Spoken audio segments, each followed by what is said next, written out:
If you have the ability to get out of the US dollar, I would do it now. I don't have a whole lot of good answers because with so many things pegged to it, even those who've made preparation are going to have a hard time. But all the signs are there now. I don't think anybody can deny it. But in today's video, I don't want to focus on that too much, but I do want to show a contrast that might make you think for just a minute about this story with Venezuela and Colombia.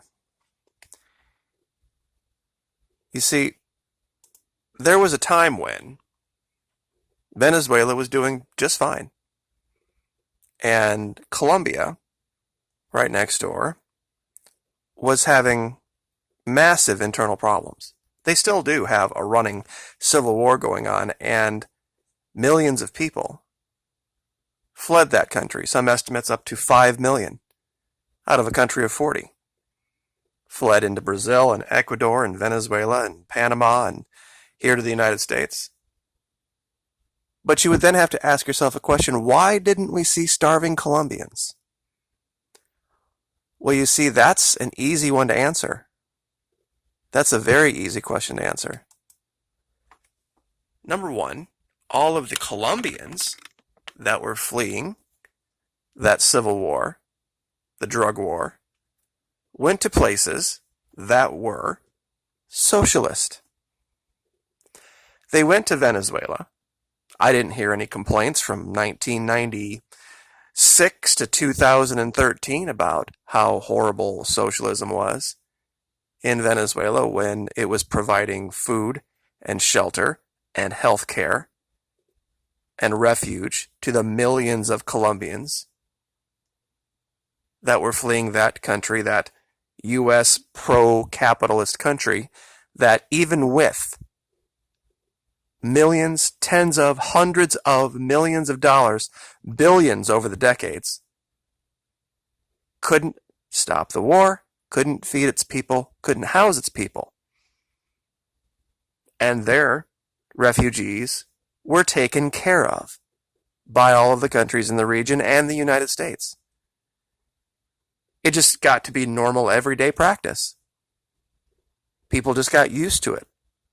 But when it happened with Venezuela, Venezuela not receiving any money from the United States ever at all, and their people decided to flee, no one was there to help them, like they were Colombia. And that's why you saw the meme, the ridiculous story about the starvation caused by the leadership, allegedly, of Venezuela. It was ridiculous. You're comparing apples to oranges. You have one country, Venezuela, sanctioned, their main driver of income artificially taken away by the United States, collapsing their income, using the petrodollar as a weapon, sanctions applied, paramilitaries raiding their country. Meanwhile, the country right next door, beneficiary of, and that's why I've kept this chart up here. I want you to look at it real close. The billions and billions and billions of dollars to a country that we know for a fact is the hub of literally everything that we have tried to stop regarding the drug war. This article here I'm scrolling up is about Operation Phoenix.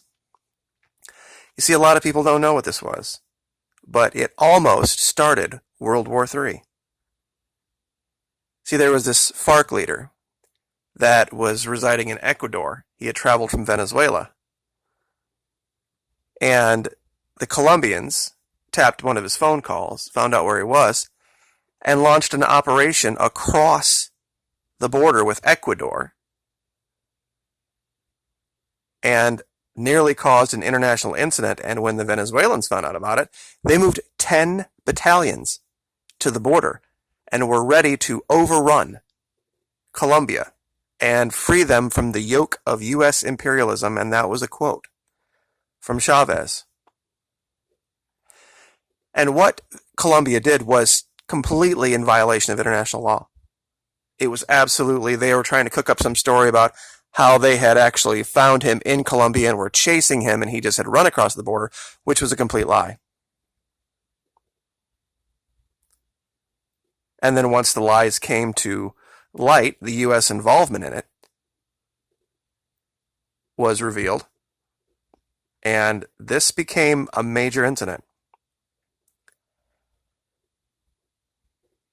From Ecuador, the reaction of the government of Ecuador to the incursion became within a few hours one of disagreement and anger. President Correa quickly denounced the attack as a massacre perpetrated by aircraft entering Ecuadorian airspace and aided by sophisticated technology provided by the U.S.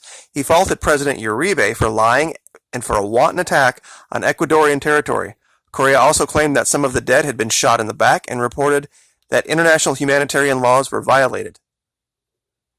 Later evidence would surface regarding the presence of an Ecuadorian and Mexican citizens among those killed in the FARC camp. March 2, President Correa denounced the raid as an act of aggression and expelled the Colombian ambassador. And this is where the OAS started to get involved, the Organization of American States. This is the group of people that Pence went to and asked to remove Venezuela. And they told him to go suck an egg. Even though many of them don't agree with the leader of Venezuela, they less agree with us. Venezuela, however, this was a scary time. Sunday, March 3, President Hugo Chavez of Venezuela, in his weekly television program, startled Venezuelans by turning the bilateral incident into a regional crisis. Before a national audience, Chavez eulogized Reyes. In his pep talk to the nation, Chavez digressed, informing Venezuelans that one of the cherished goals of his foreign policy was to carry his anti-American campaign to Colombia and to see Colombia liberated from the yoke of U.S. imperialism. Chavez reaffirmed solidarity with Ecuador, recalled his diplomatic personnel from Bogota, and instructed his defense minister to send me 10 battalions to the borders, including tanks. Chavez warned Colombia that he would interpret a strike against the FARC on Venezuelan territory as an act of war. Following Chavez's intervention, it appeared that the Andean region might be spiraling toward an armed conflict. This is something that a lot of people in this country do not know about. Operation Phoenix. 2008. We kind of had our own thing going on in the United States in 2008, so people were paying attention to the financial crisis, but it was very, very close to open shooting war between Venezuela and Colombia. See, these are the stories that you don't hear about. When Colombians were fleeing into Venezuela, and Venezuela wasn't crying and whining and pissing and moaning about, oh, we're overrun with all of these Colombians and we can't afford it, because they had social constructs set up to deal with it. If you guys want to do yourself a favor, look up the term sovereign wealth fund. It's something that doesn't exist in the United States. It only exists in these countries, social democracies, where all of these, what you call heavy-handed taxes, are taken and put into a fund. In fact, Saudi Arabia had one that was nearly $752 billion that they had kiddied up prior to their little adventure with the United States that cratered oil prices in 2014, so that they were prepared for it. See, what happened in 2014, the drop in the price of oil that caused the crisis in Venezuela, that was long in the making. It was a financial coordinated attack because U.S. allies prepared for it. They knew it was coming. There was a time when the reason Colombian refugees weren't starving is because of social democracy in Venezuela. They had the ability to absorb the refugees. Brazil had the ability to absorb the refugees. Ecuador had the ability to absorb the refugees. Venezuela at this time, when you're talking 2000, 2001, you're talking a country, an entire country that had a population that was less than Florida. Square footage-wise, it's bigger than Florida, but population-wise, about the same. That's all the bigger the country is. At one time, Venezuela exported, not produced, exported over 3 million barrels of oil a day. Right now, the United States, even though it produces 10 or 12 million barrels a day, it only exports about 2. And Venezuela at the moment is down from 1.9 of an average down to 1.2. It's a country with less than a tenth of our population. Less than a tenth. This is not a big place.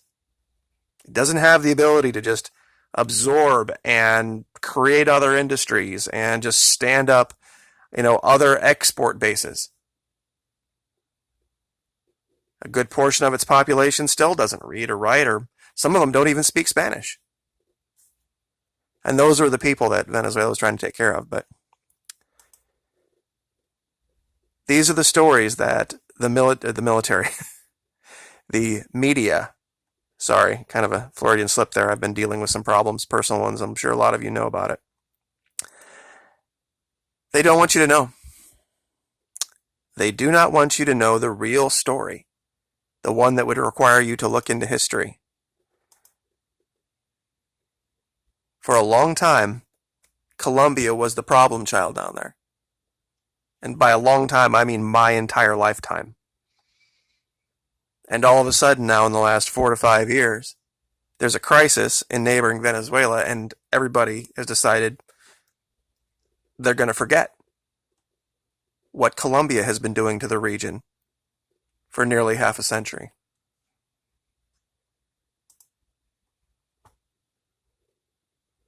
This article is, I think, emblematic of the issue. This is 2012. This is about health in Colombia treating the displaced. And it gives you the numbers about this particular woman. An estimated 30% of Colombia's 5 million internal refugees lack access to government-run health services in the slums. An estimated 100,000 people are internally displaced each year as a result of the conflict. 1.2 million residents displaced in Colombia because of Colombia's inability to control its own country. Even with $500 million a year from the United States. Non-stop.